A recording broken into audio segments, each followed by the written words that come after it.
दोकानदारलाई त के आइसकेर दिन अहिले भेला भएको छैन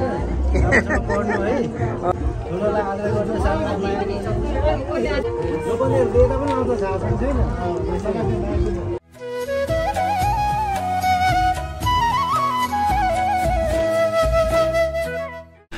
गुड मर्निङ नमस्ते स्वागत छ आजको नयाँ भिडियोमा साथीहरु अहिले बिहानको 9:30 भएछ र आज शनिबार नोभेम्बर महिनाको आज 22 तारिक र साथीहरु हामी चाहिँ आज हेजबर्गबाट लगभग 3.5 घण्टाको बाटो जाँदैछु आज बिहामा कस्तो के हुन्छ तपाईहरुलाई पनि म मेरो भिडियो मार्फत देखाउने छु र भिडियोमा बनिरहनु होला र साथीहरु आजको मौसम चाहिँ यस्तो छ पुरै धुम्मिएको छ हिउँ चाहिँ पर्न सकेको छैन हिउँ पनि पर्न सक्छ 2-4 दिनपछि तर अहिले चाहिँ हिउँ परिहालेको छैन पानी परिरहेछ 2-4 दिन भयो र हामी दुईजना बुढाबुढी अनि तलबाट माइली साली अनि मेरो कान्छी बहिनीको नन्दहरू चाहिँ जाँदैछौँ यहाँदेखि लगभग 3 घण्टा 3.5 घण्टा लाग्छ पिट्सबर्गमा र के कस्तो हुन्छ भिडियोमा बनिरहनु होला र भिडियो मन परे पनि लाइक च्यानललाई सब्स्क्राइब अनि बेल आइकनमा थिच्न नभुल्नु ल त साथीहरु अब हामी लाग्छौँ ढिलो नगरिकन ल इष्टमित्रहरु हामी पिट्सबर्ग आउँदैछु बिहामा तयार भएर बस्नु होला आज ब्लग बनाउनु पर्छ रमाइलो गर्नुपर्छ नाच्नुपर्छ 1980s को गीतमा चाहिँ बबाल ज्यान फालेर नाच्नुपर्छ र त हामी आउँदैछौँ साथी हामी चाहिँ पिट्सबर्ग र हेजबर्गको बीचको रेस एरियामा एकछिन दिशा पिसा फेर्नु लागि निस्किएको छौँ एकदमै चिसो छ साथीहरु आज गाडी पछाडि हाइवे छ साथीहरु हाम्रो यात्रा अझै जारी नै छ हामी लगभग 1.5 घण्टा मात्रै हिँड्दैछौँ हेजबर्गबाट अझै यहाँदेखि 2 घण्टाको बाटो छ पिट्सबर्ग पुग्नुको लागि यो बिचमा यो रेस एरिया छ दिशा पिसा फेर्ने ठाउँ र हामी चाहिँ यहाँ निस्केर चाहिँ दिशा पिसा फेर्यौँ अब यहाँदेखि अझै 2 घण्टा छ लगभग हामी 1:30 तिर चाहिँ पुगिन्छ पिट्सबर्गमा भन्न चाहिँ बोल्दा चाहिँ गाइज भन्नु पहिले एउटा थिएको मनपर्छ कि मान्छेलाई एउटा राइनी थिएन बिनिता भने खाएला भन्ने कस्तै भाइरल भयो अहिलेसम्म हामी कति 4टा टर्नल भयो सँग यहाँ चाहिँ सेतो लाइट बलेको रहेछ परको 3टा टर्नलमा चाहिँ रातो त्यो बत्तीहरू यहाँ चाहिँ सेतो खालको लाइट रहेछ टर्नलभित्र यो लाइटले पिलिक गरेर चाहिँ अलिकति मान्छेलाई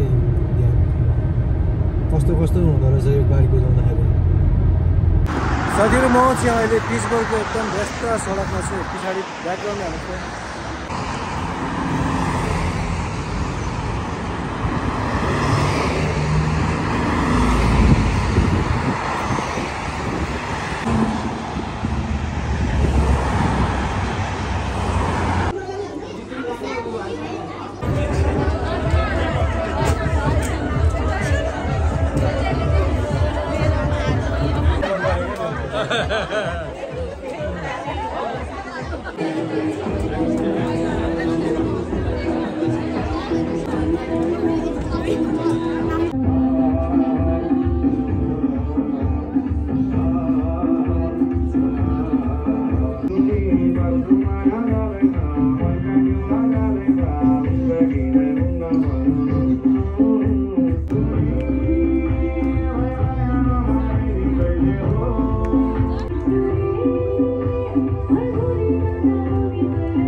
दोकानदारलाई त के आइसकेर दिन अलिक भेला भएको छैन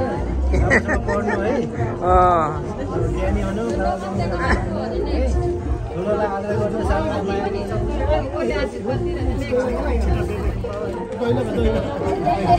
अहिले बेला आज चाहिँ छोरीको देखाएको थियो टिका लाउँदैछ लोकनेहरू दिएर पनि आउँछ थाहा छैन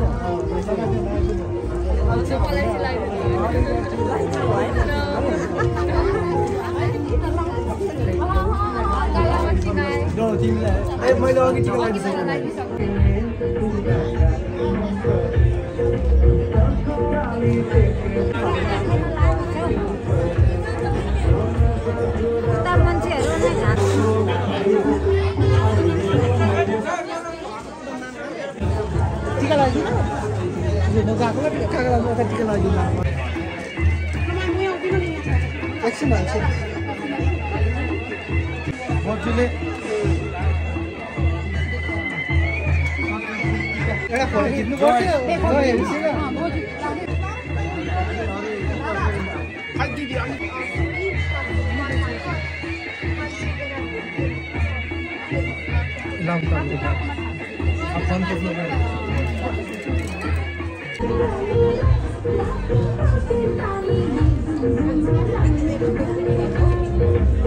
ल साथीहरु हामी चाहिँ अब बिहाबाट निस्किसकेको अब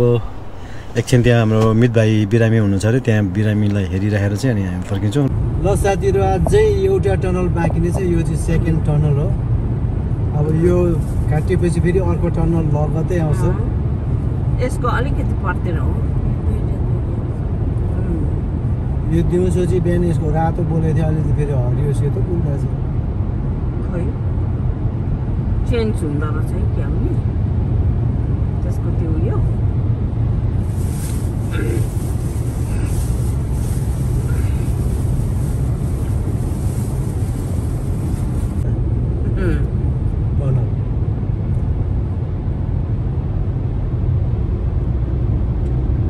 अहिले 9:12 भएछ अघि कान्छी बहिनीलाई ड्रप गर्दाखेरि 9 बजी भएको थियो र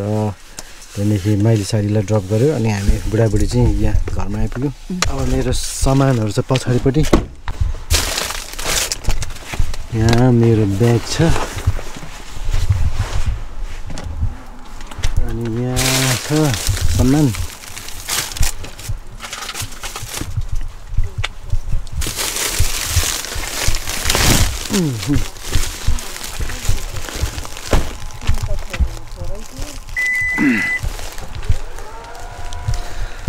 ल साथीहरूलाई आजको हाम्रो बिहे ब्लग कस्तो लाग्यो मन पर्यो भने भिडियोलाई लाइक च्यानललाई सब्सक्राइब अनि बेल आइकनलाई थिच्न नभुल्नु होला।